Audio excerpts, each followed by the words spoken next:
Welcome, friends. Hello, everybody. Thank you for tuning in to yet another episode of Ed Hartman's Wild World of Music and Film.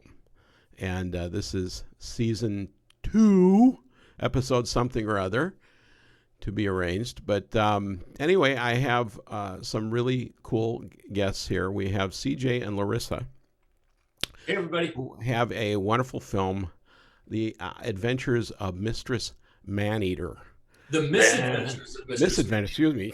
I screwed up. The Misadventures of Mistress Maneater. What am I thinking of that? I used to play in a band that played Maneater. Anyway. Right. Yeah, you didn't use that. The Hall & Oates version? I think so, yeah. It was an early influence. I'll bet. Well, we'll have to figure out where that name came from.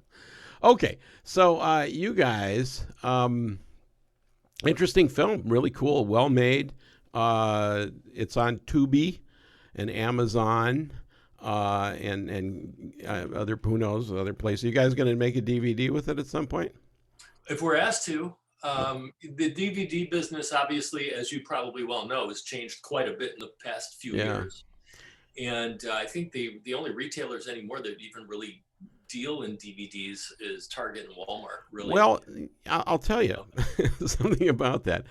I really wasn't intending, but, you know, that is part of, you guys are Indie Rights, which I'm on with my film, and I wasn't intending doing it, and the gal, Linda, they're very, you know, she's like, oh, you ought to do one, you know. So I did. I spent a little bit of money with one of the Indie Rights people that do artwork and stuff, and released it, and I've actually been making some money on it, to my surprise. If she asked us to do it, we would totally do it. Yeah, I already have all the design work done. Yeah, we've got everything. Oh, I would encourage you to just go for it. I'm not sure you need their okay. They're happy to make any money they can anyway. So I don't know. You know, I think it depends on the film. My film is kind of this vintage bizarro thing. But I was rather startled last quarter. There was actually, really? Yeah. So, we were startled last quarter too, but not in the very best way. Yeah. Well, yeah. For Indie Rights for anybody that's listening, is a wonderful distribution company. It's kind of do-it-yourself, so you can't rely on them or pretty much any other distributor at this point to promote your film. So. But they're very good, and they're very fair about how they deal with stuff, and very transparent in what they do. But it's a lot of work. You know, I mean, what really amazed me about this whole experience is how much work it takes beyond the film just to prep it, get it through, you know, all of the steps. You know? That's exactly true. You need to be not just a really, really good filmmaker and storyteller and director and producer. You've got to be a master marketer these days. Yeah, but just technically to get through QC and, you know, all of the little details. It's a job and a half, and I've been doing it all myself. Oh, God bless. Yeah. So Larissa anyway, and we're the two-headed monster. I mean, we're lucky insofar as our strengths and weaknesses complement one another. Right. And it'd be impossible for one of us to handle all of it. Yeah. So God bless that you did all that. Yeah. Well, it gets to me. So, but I'm one of these people that I just start working on something, and when it's done, I'm done. You know, you just move on to the next thing. Anyway. Okay, well, let's get going on who you guys are and where you're from and all that. In fact, where are you from and where are you right now? I don't need an address, but yeah, we're outside Chicago, Northwest Indiana, and that's where we did a lot of our filming for the movie as well, which is far more affordable than filming in LA. Though obviously, you don't have the same type of advantages in other ways. Right. Well, I'm originally from Evanston. North of, I moved out to Seattle in 1979 after college at Indiana University in Bloomington. Nice. Oh, wow. Yeah, I used to do a lot of live theater up in the Evanston area because the North Shore is just really big into arts. So that was my old stomping grounds for sure. Right. Okay. All right. So, but you're Northern Indiana? Mm-hmm. Okay. Northwest Indiana. We're basically a suburb of Chicago. Right. Okay. All right. And are you guys both from that area originally, or did you come from other places? Or? I'm from all over the place. Larissa grew up on a hobby farm in Lamont, actually. Yeah, from the Chicago area. Went to Columbia College for their film school program 20 years ago. right. And I was in the military, and I was all over the world, and I was living in South Florida for a long time, just outside of Miami, and fate and circumstances ended up bringing me back to Chicago, and I immediately plugged myself into the entertainment scene, and lots and lots and lots of little incremental steps led me to Larissa and to making movies. Wow. I mean, what kind of blows my mind is that you guys work together, as a couple. and I mean, I've had my experience. My wife worked with me in a drum shop for about a decade or something, and it was not easy. I mean, it's a stress on relationships and everything else. Not for us. For us, it's actually easier, probably because Wow. we're best friends. But it's we're alike enough, yet we're different enough. It's a good balance. So when it comes to dealing with people and doing the politics and the negotiations, I leave that to Craig because I find that extremely stressful. Whereas if something requires me sitting in front of my computer in a quiet room for 12 hours at a time, I'm the person for that. That makes me very happy. The yin and the yang, we have that going. So we've been married for 16 years. We've never even really had a fight. I mean, we have disagreements, but we really don't fight. Yeah, and then in the editing, when we had to cut our film down for time, and there were things I didn't want to lose or things that Craig didn't want to lose, we would let our co-producer, John Wesley Norton, I'd turn to him and go, John, be the tiebreaker. And that worked out just fine. Yeah. All right. Well, no, I mean, it's very, I mean, when it works well, boy, it's really nice to do that with your partner. So I congratulate you guys for hanging in there and really doing this. To me, what blows my mind about any of this stuff, I've kind of decided one reason I wanted to do these interviews is learn about more and more about filmmaking. I've come from the composing side historically, and I'm just in awe that anybody is able to create any of this stuff, because when you watch it, it's just massive amount of stuff that's going on. Yeah, especially for our film, which was very, very ambitious, as you know, compared to a lot of low budget movies. And we knew it would be very challenging. We had produced and directed and created, multimedia epics and plays and whatnot on stage for live before. Theater, yeah. But this was something that lasted not just a few months or weeks, obviously, but years, the entire process. Right. And far more expensive and far more at stake. And it's out there forever. Not like the ephemeral nature of theater where if you mess up, nobody's going to remember. That's part of the charm of theater. So you might see a mess up. With movies, though, you make a mistake, that's a blaring error forever. Yep. Well, same with music. You release something. Yeah. So it was really an Everest, as you know, from development, which took a very long time with all the drafts of the script that I wrote. 5 years from initial concept to us pulling the trigger on pre-production, and then 8 months full-time we were working on pre-production, another 6 weeks, 5 weeks, 6 weeks of filming, and then another 8 or 9 months of post-production. Yep. It's interesting when you think about the actual filming time compared to the pre and the post.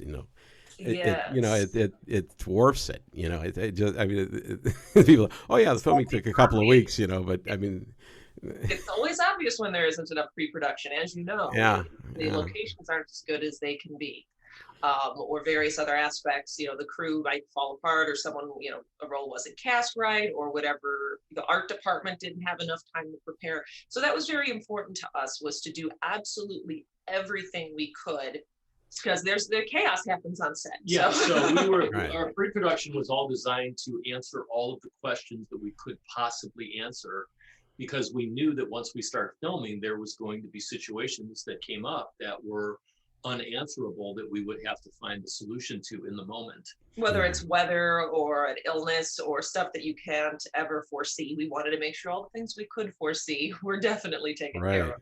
Right. So, I mean, and you had to raise some money at some point to do this. Well, we did. And that's an interesting story, because that's kind of like the chicken and the egg story with filmmaking, right? Yeah. So many years ago, Larissa and I, we were at Sundance, and Larissa was speaking on a panel of women filmmakers, right? And the big question was, okay, so how do you get funding? And the answer was, well, to get funding, you need to get a name. And everybody's like, well, great. Well, how do you get the name? Well, you have to have funding. Funding. So it was like everybody was lining up for a circular firing squad, you know? Right. And this was also people who were convinced that in order to make a movie that they shouldn't even bother unless they had $5 million. Yeah, Right. right. Yeah, Exactly. yeah. So Larissa and I realized that. And we also realized, unlike a lot of newbie filmmakers and writers out there, no one's just, there aren't people lining up saying, who are you? I don't know who you are. You're a stranger. You've never done anything. Here's $5 million. Right, yeah, right. Yeah. Or even $500. I mean, literally. So what Larissa and I did is we flipped a house. And did all the work ourselves, and all the painting and the scrubbing and the cleaning and the rebuilding. We put a lot of sweat equity into flipping a house, and we took the fairly substantial return that we had, and rather than putting it into a 401k plan or an IRA or investments or whatever, I decided that we wanted to invest in ourselves. He had to talk me into it. I did. Larissa was not convinced at first, but I knew she was not. Because, I mean, it's a huge undertaking. It's a huge undertaking. And frankly, we spent, so far our movie, we've spent over $100,000 for sure. The exact number, I don't know. Well, that's not that bad. I mean, that surprises me because it looks like it would cost more. It looks like it costs a lot of money. That was our goal. Our goal was to make it look like a studio picture as much as we could. And a lot of independent filmmakers, they have the opposite approach where they're like, oh, we can't make it look like a studio film. We don't have the budget, so don't even bother. Where while they have a better chance of making a return, if they only spend $10,000, $20,000 they were able to raise on Kickstarter, because you can't raise a lot of money with crowdfunding. At the same time, with all of the options that are available on streaming, online, there's so much material. We felt, why would, if someone turns on our movie and sees very low quality, why would they keep watching necessarily versus when they have the option of watching something with really great production value? And to add on top of that, if we made a really poor movie and we want to make the next one, our calling card is literally our last movie. That's right. So we want the product that's out there to reflect really strongly on our abilities, which we banked on. And we feel that our talent that we have, each one of us, really brought the story to life in a very compelling way. And we're getting really strong reviews on Amazon and IMDb, which is thrilling to us, because the people who have been watching our film are loving it, and they're referring their friends, and that's literally what movies need these days on the indie level. We need word of mouth, because we're not ever going to have a $500,000 marketing budget, or even a $50,000 marketing budget. So we have to be really judicious in the way we spend our marketing money.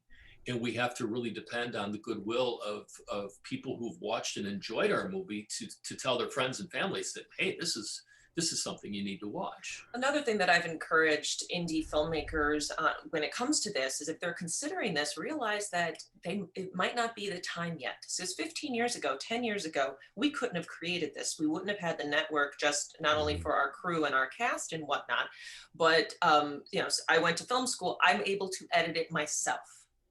I've edited other feature-length multimedia presentations before and whatnot. So even though this was a massive, huge a learning experience as well for me, this was a skill I could provide that probably might have tripled or at least doubled our budget if I wasn't able to do that for the production. So there's so many things we were able to do ourselves and not have to pay or outsource. Yeah, so Larissa and I, we've not paid ourselves a dime yet. Everybody else got paid for this. Right. We paid our crew, it was a SAG project, so they all got SAG rates. There was even non-union people that we brought in that we paid them a stipend to make it worth it. And we feel very strongly about that. People should not be expected to give their talent away for free. Even when I was doing theater, we all know theater is very hard to monetize. Even when I did theater, I found a way to pay my actors because I really believe in that. It's an honorarium. It reflects our own philosophy of people's time and talent is valuable. Right. No, absolutely. I believe that. So you guys, Larissa, you started through theater, or was okay? We both did. Both of you guys did. Yeah. And I mean, is there any? I'm just. And now, Larissa, you're a good singer too. So you did you pick that? No, excellent. Did you pick that up through your stage training, or was that also a different side of that? I come from a musical family, so so that's part of the reason I'm so glad we're speaking to you today, because I too have a passion for music. Both my parents were in the band growing up, in the high school band, and so I had 6 years of classical voice training growing up, and I'm sure they would have much preferred that I became a vocalist instead of an actor. But ultimately, I realized that I was a classically trained character voice, as it were. So I found where I was able to express my stories and hopefully bring in music. And that was in the world of writing, in the world of film. After graduating in '03, I got into the acting and modeling industry locally here in Chicago. One of my bigger breaks was I started doing motion capture for the Mortal Kombat video game franchise. Working with Warner Brothers, I've also done motion capture for everything from Lord of the Rings Online, Harry Potter, Wizards Unite, the DC Comics video games and whatnot. Injustice, yeah. Mm-hmm. So basically, kind of, you become a model for the figures in these projects.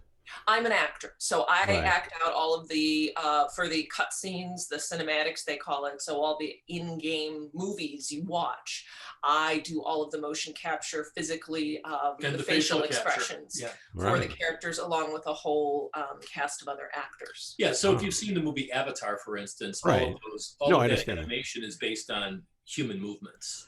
That they capture, and that's what Larissa does. I got you. Okay. In addition to appearing on The Bold and the Beautiful, Chicago PD, various independent films, and the things that were available to me on top of continuing to do theater work. Right. And then Craig, you came from producing or directing? So I've had a really circuitous kind of route into the entertainment business. My parents started a theater company at our church when I was a kid. And anytime a juvenile delinquent needed to be cast, that was me. So sounds good. And then I joined the military, and so I had a very long military career. I was on the Naval Special Forces for many years, and during that time, I was stationed in, of all places, Coconut Grove, Miami, like literally the best duty station ever. But a talent agent discovered me there. And I started doing TV commercials. I started doing modeling and things like that. And so my nickname in the military was Hollywood, which I kind of didn't like. I didn't like being known as Hollywood. But when I moved back to Chicago, I didn't know anybody anymore. And I knew the best way to plug myself back into a social scene was to start doing theater.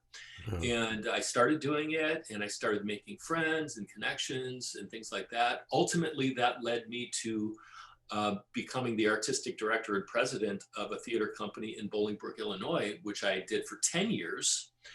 And that's where I met Larissa. And I was directing and producing a show of my own at the time. Yep. And we quickly realized that we were kindred spirits, folks, that we're both very driven to present really good stuff, creative excellence, and do everything ourselves if we had to. Yeah. So I thought that, theater would be a good springboard into movies. And I thought that they were kissing cousins. Well, the truth is they're about 7 degrees apart, because there's just so much more that goes into filmmaking. Yeah, that's for sure. Okay. All right. And then you guys have been together for 16 years or something like that? Or? Yeah. Oh, all right. Yeah, I met Larissa. When I met Larissa, she hated my guts. I did. She hated me. And if I walked into the room, she would walk to the furthest side on the opposite of the room to be as far away from me as possible. Am I right? Yep. It's true. It totally is true. And then she was doing her own show, and she was having trouble casting it. So she wanted my company's media contacts to put out an audition notice. And the guy I was working with at the time said, "Oh, if you want that, you need to talk to Craig." And Larissa's response was, "I don't want to talk to Craig." And his response was, "But you have to talk to Craig." And her response was, "But I don't want to talk to Craig." So it was like, "But you must pay the rent." "But I can't pay the rent." And then he said, "Oh, what a coincidence. He's standing right behind you." So she turns around and she gives me what we now call the wet cat look, which looks like this.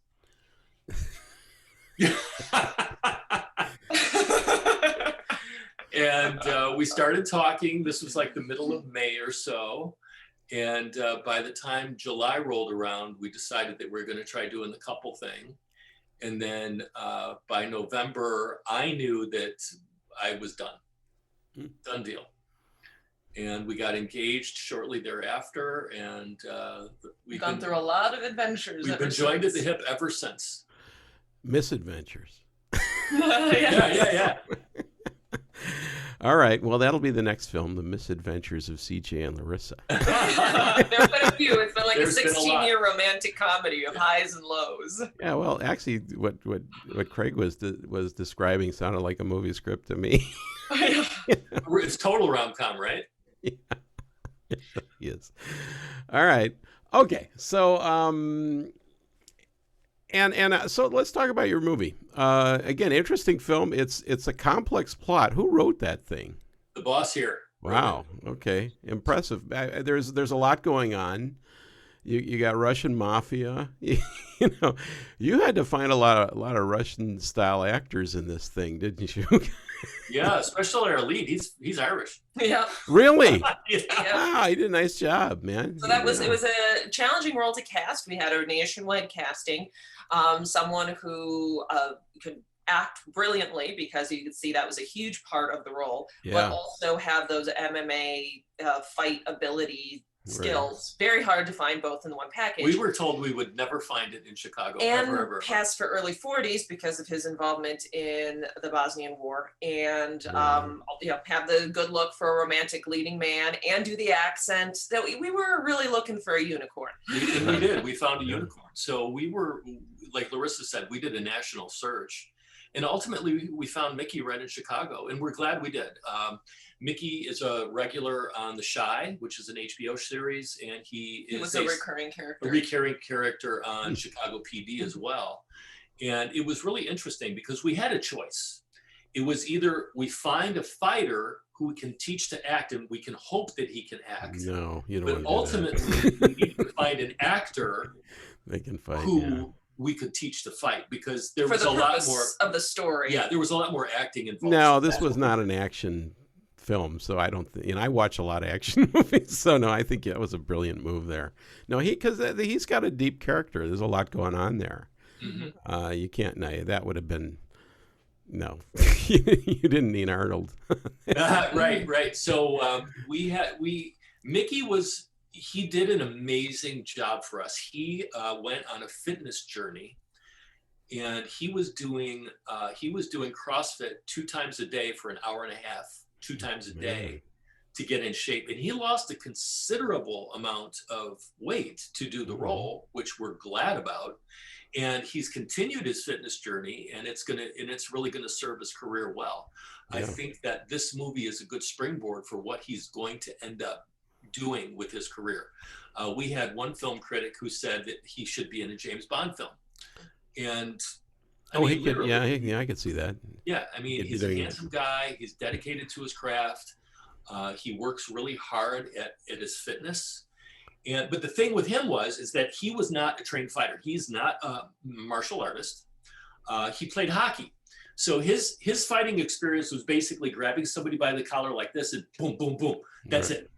And we had to teach him, and we had some rehearsals exclusively to get the fight choreography down, because we had to film it all in one day based on our schedule. Right. So when we were filming, it became very obvious very quickly that because he was not a martial artist, basically the choreography was turning into a boxing match, which we didn't want. It needed to be. So kicking and martial arts was not going to be part of the equation. But when I was in high school, I was a wrestler. So we decided to put in some grappling moves into the fight mix to at least mix it up from the boxing. And at least we got some kind of credible action out of that. Yeah. Okay, on the music side there. So you have an interesting composer involved. We do. I don't have her name in front Lisa of me. Liu. Lisa Liu, yeah. And I noticed she's also associate producer. Always a good idea. Yes. The music was something that was a darling of mine. As out of everything, production design, cinematography, no matter what it was, that the music I was not going to cut corners on.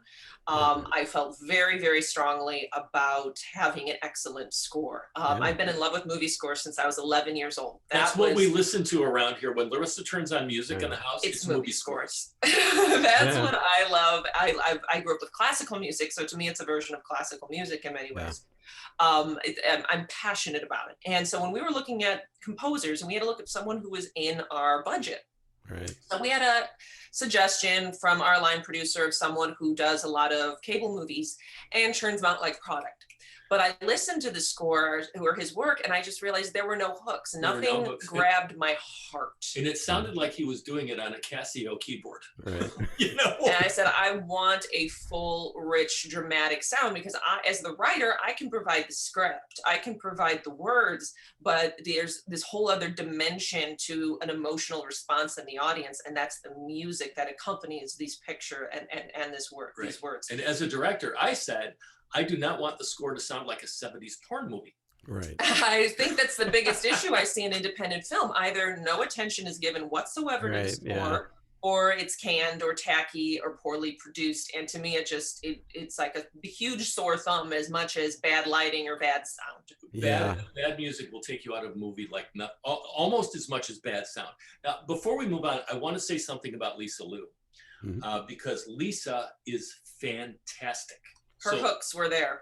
Anybody who's going to watch this podcast, if you're going to be doing a movie, she should be on your short list of people to interview. I believe she studied at Juilliard for 12 years. For 12 years, she studied strings at Juilliard. She was in the film A Star Is Born with Bradley Cooper and Lady Gaga. She was playing strings in that orchestra. So she's worked with James Horner, Hans Zimmer, John Williams, all of the famous composers, she has played in their orchestras and worked with them. Right. So we found her, and she wants to break into scoring movies. Right. And based on that, we were able to get her it was a lot of money. We paid her a lot of money. But we didn't pay her the kind of money that she's going to get in the future. Right. I mean, to get Lisa in the future is probably going to be $20,000-$25,000. We did not pay that. Right. But what we did is we were able to work with her. She was a joy to work with. She was incredible. She let me take ownership. And so that was one of the greatest, most wonderful surprises. Is as I was editing it, I had very strong feelings about what I wanted for the scenes, where I wanted music to start, where I wanted it to end. I put in all of this temp score. So everything from, lesser known stuff like John Murphy's Adagio in G minor to Brian Tyler, some of his stuff from the Marvel canon, to Hans Zimmer, David Arnold, some of the stuff they had done for the Sherlock franchises and TV shows in the past, Tony Anderson, a lesser known independent composer. And I even wanted classical music. Like I wanted a modern cover of Vivaldi's Winter and Smetana's Moldau. I absolutely adored it. So I wanted those in there. And I was just so happy that Lisa understood. She agreed. She saw exactly what I was looking for, and we worked together beautifully. Oh my God. Watching them work together was just such a joy for me. And there was one piece of music that just wasn't working in our movie. It was the theme for the Russian mobsters. For the Russian mobsters. I wanted it was very like intrigue kind of music. Yeah, I wanted something that was almost, I would say almost Tim Burton sounding, but it's very slight and very creepy, but little suspenseful and slow and sounding like a broken porcelain doll. So we had that old world sound, but just something slightly sinister. So we went back and forth probably 6 times. Yeah, 6 times. And I believe it was about 12 hours on Christmas Day. We were working together back and forth because she was like, I'll work. I've got nowhere to go. And I said, I'll work. Right. I got nowhere to go. And what I also loved about Lisa is she was so flexible and open to, even in addition to... she wanted direction. Yeah, in addition to the mixer that she worked with, I also did, I would layer her music. I would say, hey, you know, for this moment when the characters kiss for the first time, I want something bigger and more dramatic. What about this piece that you originally composed for just being this kooky around town sound? But what if we dropped the pitch, slowed it down, took out the percussion, and laid it right here? And she gave me that, and it was perfect. So I would be taking clips of her music where, you know, she didn't even originally intend it, moving it, changing the pitch, changing the speed, layering them, remixing, sometimes taking out an instrument or two, you know, so that perfect cut would land on that hit in the music. I would add some drum loops and whatnot, because I love those deep bass, ancient sounding deep drum loops. Yeah, drum loops. And it was one of the most life-affirming, amazing experiences as a storyteller, as an editor, as a writer, to see that magic come together. You know exactly what I'm talking about, Ed. No, and it's that great. picture and that music, and then it stirs something in you when it's just right. So there's a couple other things with the music that's really interesting. The choir? The choir, yeah. So the choir is one. There's a couple instances where there's a 30-some voice. How many? A 42 voice. 42 voices in a choir. And I did not want one of those, you know, because I had experimented with composing music and doing that as a kid. And we all know that, you know, the cheap strings or the synth sounding choirs are bad. They do not sound like a real choir. So that's our voices. Larissa went in GarageBand, right? Was it GarageBand? Actually, I did it in Premiere, surprisingly. So she layered the 42 voices. We sat here with the microphone and we recorded all of the harmonizing parts together. Soprano, alto, tenor, bass. I did all four, like 6 times each, and then I had Craig do tenor, bass about 6 times each. Yep, and they're all layered in there. So the sound file is this deep with 42 tracks. And then the other thing that I wanted to mention about the music is that there's a sequence in the movie where the Smetana, the Moldau, is played. Yeah. And that's a scene that isn't essential to the movie. However, the music is just rousing and it just stirs the soul. And Larissa was in love with that scene. I'm not cutting this scene. I'm not cutting this scene. We were cutting and cutting and cutting to get the movie done. I mean, right now the movie's an hour 51, and it really should probably, I mean, ultimately we should have it at 140. We couldn't get it any less. Just because that's what most romantic comedies are. But most romantic comedies, as you've hinted at, Ed, are much simpler and more basic. And this has like several different genres of conflict and whatnot. So we couldn't trips around a bit too. You know, you're going on one storyline, all of a sudden, what? Wait, right. I may have to go back and watch this again. So our original cut of the movie was like 2 hours and 3 minutes or something. Well, like 15, and then I cut it down to 2:02. We cut it down to 2:02. And then it was still too long. We did an inaugural screening at Columbia College for cast, crew, and friends. And some of the comments we got was, you know, it feels a little long. And we took a really hard look at that. And we were able to cut out 11 minutes. And we got down to the point where we were cutting fractions of seconds to bring down time. Right. Now, if we had cut that scene where the Moldau was being played, we would have saved another 2 minutes. But it was like 30 seconds, 45 seconds. Well, whatever. I mean, it would have saved time. The point is that that scene is so beautiful and the music is so soul stirring. And Larissa was so passionate about having that because she loves that piece that we ultimately elected to keep it. And it's a favorite by a lot of people. Yeah, people love it. Right. So did you license, I don't remember the exact scene on there. What was it? How was it performed? Well, fortunately, since it was composed in the 1870s, it didn't have to be licensed. It's a little about classical music. The piece itself, but what about the recording? Lisa did it. Lisa ended up having to create the orchestra, and that, in many ways, was even more challenging for her than doing original piece. That's right. Same with doing the Vivaldi's Winter, because trying to flesh out an entire orchestra, one piece at a time. Very, very difficult. But she was up for it. She was up for it. She did. The other thing Lisa did, which was amazing, is there are a couple of instances in the film where it's keyboards, it's piano. Right. And she suggested to us, you know, I'm not the greatest piano player. And I listened to it and I liked that it was a little bit kind of rough. Mm-hmm. Because it really went with the way the music was supposed to be. I didn't really like it being perfect, and I didn't want it to be perfect. I wanted the rough edges to be there. And so we decided let's just keep Lisa's music. It's just fine with her piano playing. Yeah. Well, and I'm a percussionist by nature, but I do a lot of keyboards, and it's, you can speed things up. There's a lot of tricks. Yeah. I have a version of The Swan by Sanson, and it was done for a pitch, and the pitch was based on a virtuosic piano player that had like four hands going, in one guy, and I had polyrhythms in there and all that, and it actually came out really well. But my biggest fear in life is if I ever get to an award situation, they go, "Hey, can you play a little of that?" And I'm like, right? No, I can't. It's a fake. Anyway, very nice. Go ahead. And I was going to say that the main themes of the film are nice, and they reminded me of a kind of Europe. You have a nice European, kind of a Russian, and there's a lot of that kind of going on through the music like that, and orchestral strings and stuff. And I love that stuff, and I've done a lot of that. And there was one particular film I worked on, and it was full of that. And it kind of turned into a disaster where I eventually had to bail on the thing. I'm sorry. I got fired, but that's all right. There's a lot of famous composers will say, if you haven't been fired from a movie, you're not a professional yet. Yeah. But you got to get paid. That's the important thing, and I did. Good.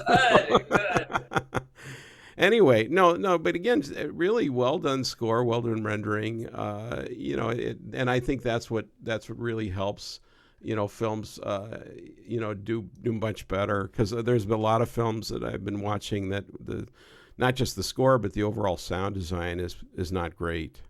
And dialogue, if it's not captured well. Did you do most of the dialogue captured on set, or was there additional? There was pretty much no ADR. Wow. We had a wonderful mixer and boom operator.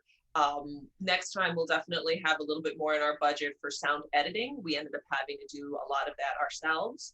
As well as we never realized how difficult it would be but the fight scenes or large crowd scenes, having to have all those layers of sound effects, music, people talking, punch noises, and even figuring out, okay, the more the more sound effects we have, the more we have to bring down everything else. Or if we have these sound effects, then we have to provide sound effects for everything else we see. So that was a definite interesting learning process, and something we had to revisit over and over and over again, just to get it right, especially in the we're going to have a Foley artist for the next one. Yeah. When I did As the Earth Turns, this 1938 silent movie, which is going to be on Turner Classic Movies on Halloween. It is! 9 o'clock Pacific, which will be 11 o'clock your time. It's 45-minute silent movie, so you can still catch it. Oh, I just wish Robert Osborne was still around to introduce it for us. Yeah, well, the interesting thing is it was from 1938, and that's a long story, but I have many videos about it. And I'm producer on it as well. But what's wild about it is if it had premiered last year, it would not have been on a Sunday, which is Silent Sundays on 2 p.m. So the serendipity came together and actually wound up working toward this. That's awesome. Jacqueline Stewart is the presenter of that, and she's like just won the MacArthur grant. She runs the Academy Museum. It's insane amount of stuff. I fell in love with silent movies and Silent Sundays back in my teen years, 20 odd years ago. And that was a huge influence in how I fell in love with film and the history of it as well. Well, and scoring silent movies, you don't have dialogue to contend with, so everything has to come from the score. And so, and there's actually some interesting kind of European style. There's a White House scene where you have the Eastern Europeans fighting in the White House. There's no warring in the right. war room. There should be no fighting in the war room. Yeah. And anyway, but I have some themes that kind of bump, that kind of thing. Tubas and all that. Yeah. So speaking about just filmmakers and composers, are there filmmaker-composer combinations that you've kind of enjoyed over the years that have been inspiring to you? You have Spielberg, Williams, that sort of thing. Anybody else come to mind? I'm a huge Zemeckis fan. Well, it's interesting. Alan Silvestri. Yeah. So Jim Cameron is a favorite of mine as a director. James Horner was my favorite. I hate that he passed away 6 years ago in that terrible accident. But James Cameron worked with James Horner a lot. And actually, I believe he fired James Horner from a movie. And they came back together and they ended up doing Titanic together. Yeah. But that was a disaster. Well, it was actually. But I think when they were making Aliens, James Horner was like, just Cameron was putting them under an incredible amounts of pressure, and they parted ways after that. Well, you know, you got it all done, but you've got a little bit of a Cameron look going. You do, you really do. I can see it. If I put you up against him, I think I'd. The dynamic charisma. Yeah, no, I'm look wise. I'm saying there you may be brothers from another mother. So maybe it's interesting. There's a TV series on Netflix right now that everybody should watch. It's called The Movies That Made Us. Oh yeah. I haven't had a chance. I was gonna look at that. It's excellent because there's just so much. Like when you watch the there's an hour-long show about the making of Halloween. Halloween was made for $300,000. Larissa and I are looking at each other going, that's us, with all of the challenges that they faced. But Carpenter, for instance, when he did that Halloween, he was like, I'll direct it, I'll write it, I'll score it, That's right. And that music that he came up with every Halloween, that's the music that's playing on anybody who's playing music in their house for trick-or-treaters, So I would say Carpenter and Horner and I have 6 degrees to Horner. My mother's cousin was Harv Bennett, who did Mod Squad, $6 Million Man, Rich Man, Poor Man, and then he helped write and produce Star Trek 2 through 6. Oh wow! And he was the guy who actually found Horner. Wow. And, it was like, there's this young kid from wherever in Britain or something. Isn't it interesting the degrees of separation you get in this business? We are 1 degree away from Steven Spielberg. Really? Yeah. One of our co-stars, Bonnie Morgan, she played the librarian, the redheaded librarian. Mm-hmm. She was one of the stunt people in Minority Report with Tom Cruise that Spielberg directed. I don't know. I wouldn't have guessed that. Yeah. Do you recall the scene in Minority Report where the women or their characters were like bent over with their heads between their legs, kind of like walking around upside? Do you remember that? No. It's been 20 years. 20 years. Anyway, she was. I don't really remember that movie at all. Oh, okay. All right. It was all right, but it was weird. But yeah, we're 1 degree away from Charlie Sheen and Martin Sheen because Martin Sheen is Molly and Bonnie's godfather. Wow.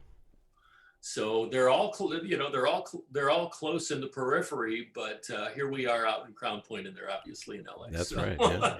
Well, if I had gone into filmmaking instead of music, I would have probably been good friends with them. I probably wouldn't be here. I'd be in Hawaii, retired. Anyway. Good goal. Still working on it. Yeah. Okay. All right. Well, no, good choices all the way around. And are there any favorite scores that really, of all time in your mind? Oh, gosh. For me, it depends on. Last of the Mohicans for me. It depends on the place in my life. Like when I was a kid, I absolutely loved The Prince of Egypt, Stephen Schwartz, Hans Zimmer. Mm-hmm. Then in college, it was James Horner with A Beautiful Mind and Enemy at the Gates. And now it really depends on whatever project I'm working on. I am inspired as a writer when I drive or I'm doing something mindless, like, yard work or something. And I listen to music and that I think might be evocative of the mood or the feelings or the emotions I'm trying to set. And then suddenly I'm listening to a song and the ideas start coming to me and the dialogue and the scenes. And I know this is an important song. I have to remember this song. And I end up putting together an entire playlist of that music, the ones that give me ideas for this particular story. And that becomes the soundtrack to my script, as it were, before anything is ever shot or even considered being produced. It's really interesting. Larissa gets these ideas out of nowhere. So this is what freaks me out the most. So 3 a.m, dead sleep. Larissa sits up like Michael Myers in Halloween. It's just like, I try not to wake you up. She sits up in the middle of the night because she had this idea out of nowhere in the deep of her sleep, and she immediately gets to her nightstand to get her notepad and her pen, and she's writing all of her ideas down in the dark so she doesn't forget them. But that's literally kind of like the lot of being a writer, because you never know when the muse is going to strike, and if you don't write it down, it's gone. It's in the ether forever. So she does that. And what I've enjoyed lately is YouTube Music. I have a subscription there that came over from Google Play, but I've found a lot of cinematic covers of pop music or classic songs or classical music that these relatively unknown artists are putting out there, these beautiful cinematic covers that they're reinventing. And I start to appreciate this, top 40 songs from 20 years ago in a whole new way. And, I click play radio and I find even more artists like that. So that's what I'm enjoying right now, is not even necessarily the better known artists. I do really like a lot of Brian Tyler's recent stuff, but these folks that haven't even necessarily scored movies, they just love this same sound like I do. There's an app I have. There's actually a few of them out there, but streaming soundtracks, and it's just wall-to-wall music. There's no advertising either. You just wow, that sounds great. I work out with it. I'm listening to Hans Zimmer. Is it streaming soundtracks or screaming soundtracks? I think it's streaming with streaming soundtracks. I'll write that down. There's a few other ones too. It just depends. And but it's interesting. I've learned. I've picked up a lot more listening of soundtracks since I've been doing that. So but I don't always know what it's playing. I think when you do the free version, it doesn't necessarily show you what it is. So right. I've got a question for you. Have you watched? So are you watching Indie Rights movies right now? Have you watched Empire yet? No. Mm-mm. There's a movie out on Indie Rights. It's called Empire, and it's the story of guitar amplification. Wow. It's a really cool doc. It's got Alex Lifeson from Rush is in it, and Rick Nielsen from Cheap Trick is in it, and a bunch of really iconic rock musicians are in that, talking about their amplifiers and how it's affected their guitar playing and stuff. Right. Yeah, I just watched Count Me In, which is about drummers. Oh, cool. It's a really good documentary, not just because it's about drummers, but man, it's just everybody talking about everybody else. All these drummers talking about. I love that stuff. Yeah, you find out that what's his name from the Stones, Charlie Watts. Charlie Watts. Was a big fan of Joe Morello. I mean, he really came from a more of a jazz background, although he never considered himself a jazz drummer. Right. And I'm an old rock and roll guy, so when I was younger, I had the hair, and I was the rock star. I did all that kind of stuff. So it's kind of in my blood. Larissa doesn't get it. Yeah. I've tried to over the years. I do like I love it when you have this. I love juxtaposition in music. So when you have like a classical cover of a metal song or a metal cover of a class, I think that's just so cool when you have something like rough. When you have the rough and the sophisticated together, kind of like Disturbed's cover of Sound of Silence. I said it's poetry with teeth. Well, I love that. I have a version of Ode to Joy set to a Brazilian samba. Oh, that sounds fun. That was actually, I was considering that for my song where we have the mold out. I had the piano guys, they covered Ode to Joy and did this beautiful. Well, it works really well because you have this, Yeah.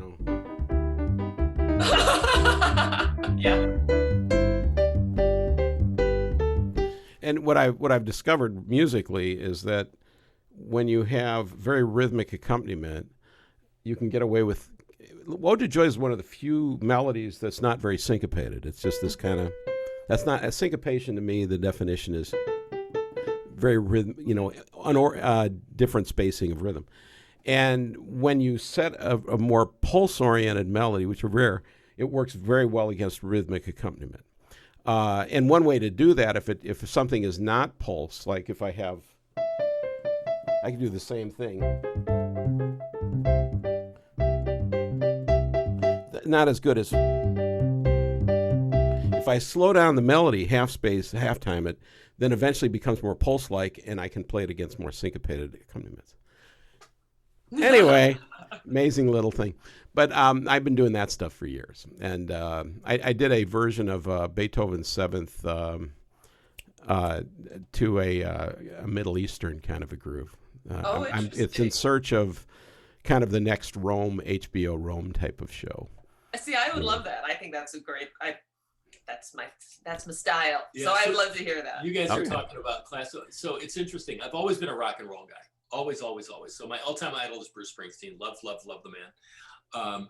But many years ago, I directed Amadeus, and the stage play for Amadeus is very different than the movie script. Yeah, I bet.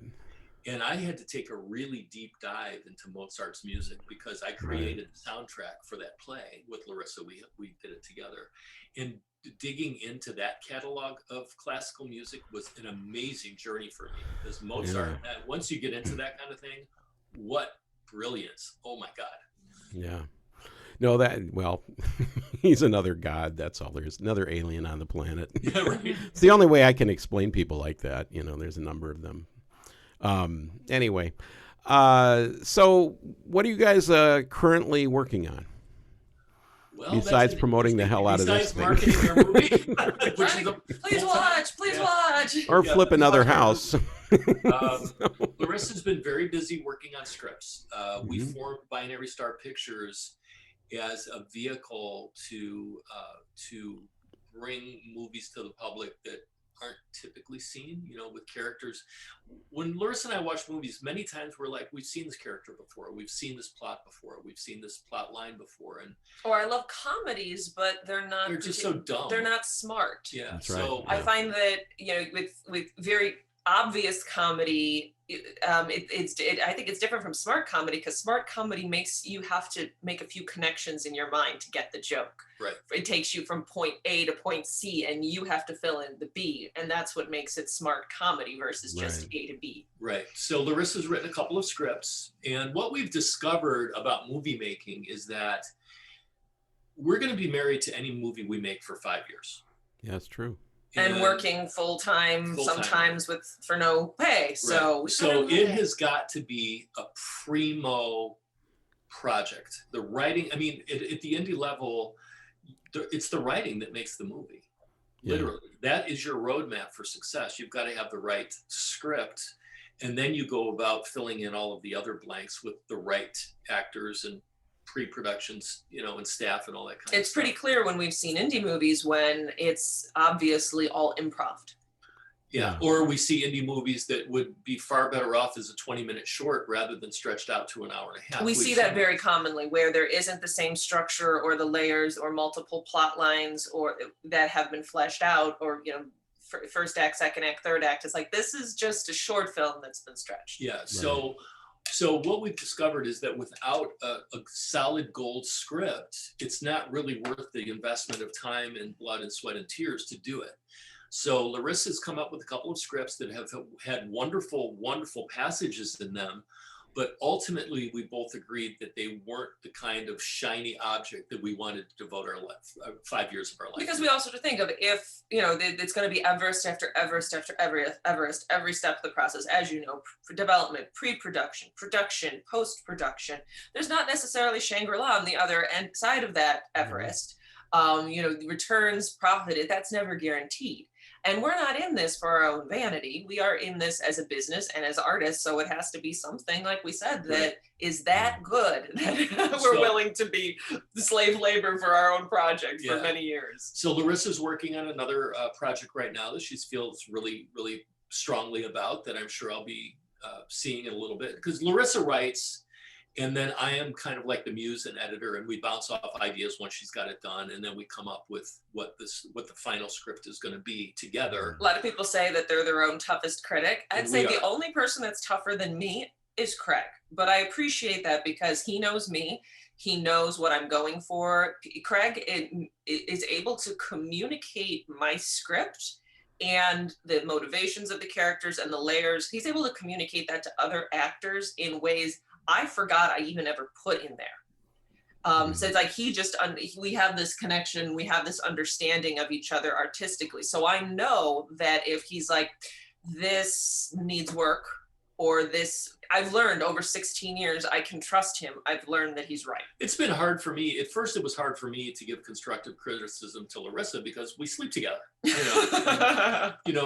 so very, walking on eggshells with giving constructive criticism to your spouse it's a survival technique. Yeah. But you also recognize there's no room for ego in this world of ours. Yeah, we if have you want to be a success. Yeah. So I've gotten to the point where I can give Larissa constructive criticism, and I don't feel like I'm not gonna unleash her inner tiger on her. Thank God. Well, I trust Craig. I know that what he's saying never comes from a place of jealousy or insecurity or just not understanding me and my writing or criticizing for the sake of criticizing. No, his expertise, his motivations are always coming from the right place. And I think that that's the trust that's required in any artistic or creative partnership. Truly. So we're blessed that way. We have a real shorthand for working together. Sometimes we don't see eye to eye on things and we need to take a break from it for a little bit. But for the most part, when Larissa presents me with her work and I go through it, the ideas and the criticisms that I have are always to strengthen the project and to get it to the point where we can greenlight it and do the next one. So that's kind of where we're at. I've worked with other directors and producers over the years, and ultimately I know that the best person to interpret my script, to lead a cast, to bring the vision to fruition the way I understood it, and to add even more to it, make it even better, is Craig, CJ. Mm-hmm. Craig, CJ, whatever. Just don't call me butthead. So, yeah, I'm working on a biopic script about the filmmaker who did the As the Earth Turns, and yes, and I have Quentin Tarantino staring at me saying, "Finish your script." Anyway, that's the big challenge.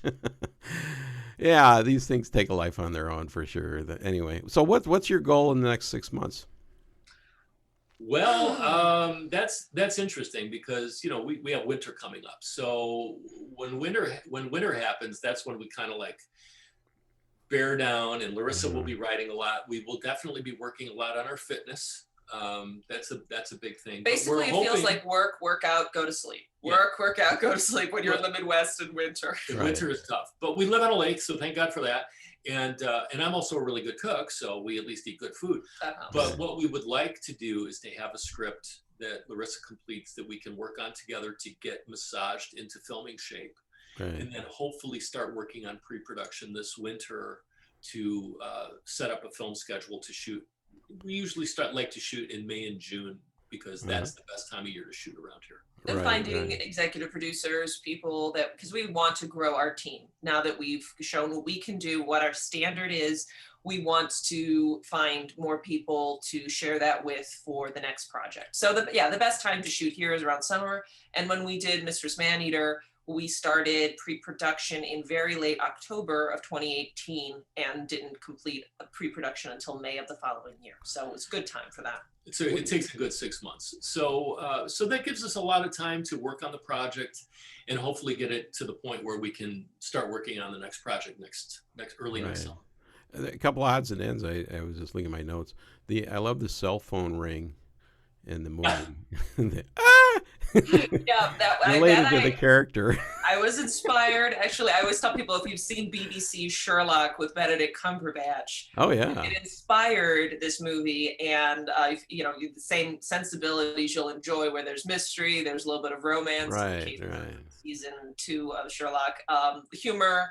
A little bit of action and suspense, but so that was I got that initial idea from Sherlock and took it in its own direction and expanded on that very creatively. So funny story, we filmed all of those noises right here in this room. So my poor crew had to do double and triple duty. So often they were the extras, and one night we were filming and it's raining outside, and I said let's get the sound effects. We have to get the sound effects in. So everyone from our UPM, our unit production manager, everybody on staff was giving their own interpretation of what those noises should be. Our gaffer, and I just picked out the best yelps and various. They're noises. Pretty funny. That was great concept.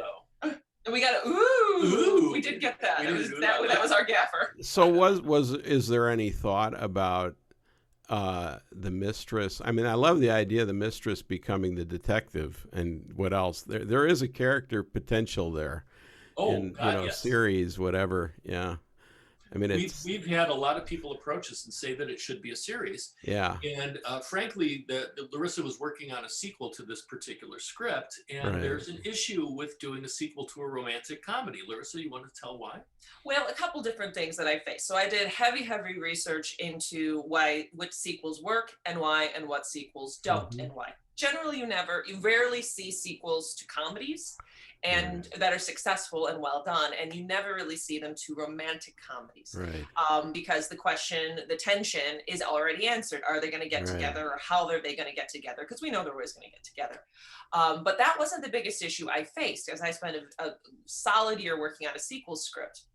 Biggest issue I faced is that, as you know, there's so much going on in this script. There's so much backstory. You really have to pay attention, all the layers, everything that's going on.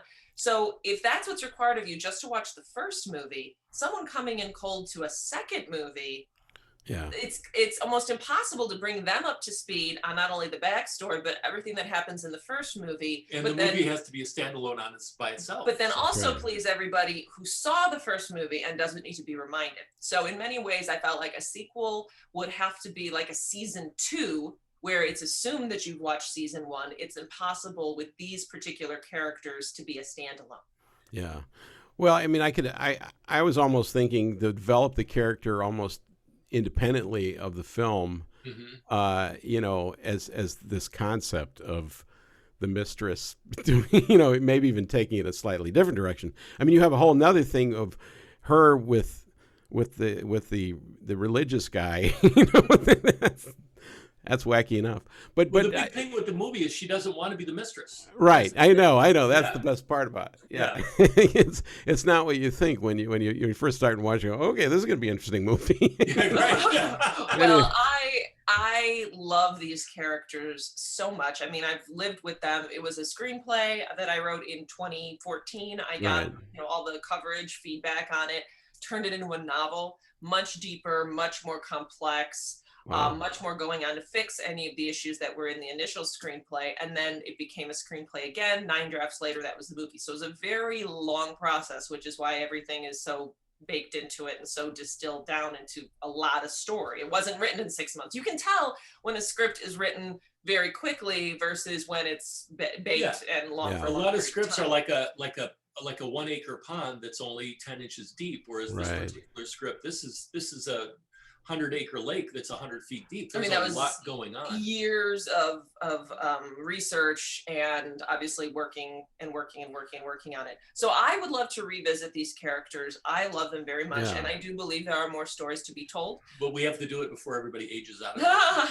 And also from a business point of view, it does make sense for us to try something new with I see it. I just it occurred to me. I thought, wow, this is a really strong concept.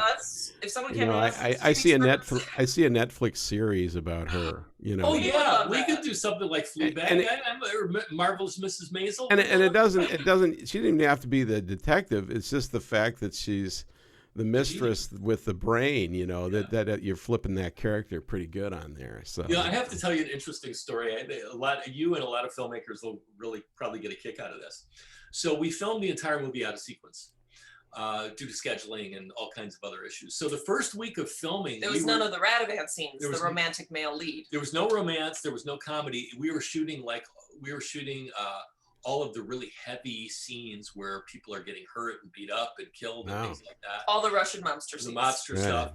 And everybody in the crew was like, are we filming a horror movie? What is this? Because that's what it was. It felt, I mean, every day on set, it was like, when you get done with it, we'd look at each other like, this is a Jean-Claude Van Damme movie? Like, that's right. Yeah. Bloodsport too. And then we got everything else done, and we did a sneak peek for the cast and crew at our home here. We had about 45 people here to watch the first 42 minutes. Yeah, I had done just a very rough assembly in cut. 2 weeks. Yeah. And we invited everybody over, and they were all shocked because they were like, holy shit, did you cut this for comedy? And we're like, yeah, Larissa cut it for comedy, because they were laughing. And after 42 minutes, they're like, no, we want more. And it was like, well, we don't have any more to offer. But they were very surprised to see that the footage, the way it was cut and put together, actually did create comedy instead of that heavy, you know. But as you know, so much of Horror that type is stuff. editing and music Yep, yep. and understanding timing and things that you don't necessarily observe when you're on set. Right. Yep. Yeah. All right. Well, I think we've delved. We've have delved. researched. We've taken and a deep analyzed. dive, Thank you guys for participating, and I wish you well in your future endeavors. A pleasure. So before we go, I just want to let everybody know who's watching. Oh yeah. You can find our movie on Tubi. You can stream it for free. Does not cost you anything. So the link is just go on Tubi and look up Mistress Maneater. You'll find it right away. We're also on Amazon Prime. We're on IMDb TV. We're on Google TV, and we're on YouTube, Google Play, and we're on YouTube. Mm-hmm. So please give it a watch. Please give us a rating and review. That really helps us with the algorithms. So if you like the movie, please tell your friends, leave us a good review, leave us a star rating. And if you hate our movie, tell all your enemies to watch it. Damn right. But thank you so much, Ed, for your time today. And we can't wait to see As the Earth Turns as well. Okay. All right. Yeah. All right. Well, for sure we will. All right. Well, thanks, folks. We will see you guys next time. Yes, and, genuine pleasure. Yeah, keep looking up, as they say. Keep punching upward.